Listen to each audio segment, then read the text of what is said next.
જય શ્રી કૃષ્ણ.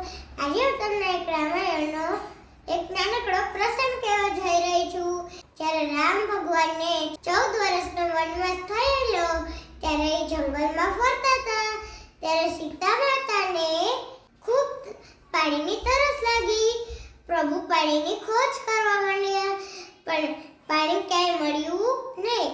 ત્યારે અચાનક જ એક મોર ઉડતો ઉડતો આવે છે અને કહે છે, પ્રભુ આ નજીકમાં જ એક નદી છે, ચાલો તમને અહીંયા લઈ જાઉં.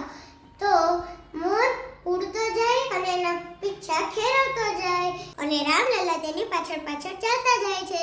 જ્યારે મોર નદીની નજીક આવ્યો ત્યારે એના બધા જ પીછા ખેરાઈ ગયા હતા. મોર અચાનક જ ત્યાં નીચે પડી જાય છે અને મૃત્યુ પામે છે.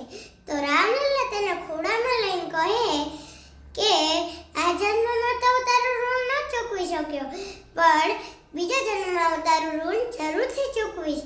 અને એટલે જ કૃષ્ણ અવતારમાં પ્રભુએ માથા ઉપર મોરપીંછ ધારણ કરીને મોરનું ઋણ ચૂકવી દીધું.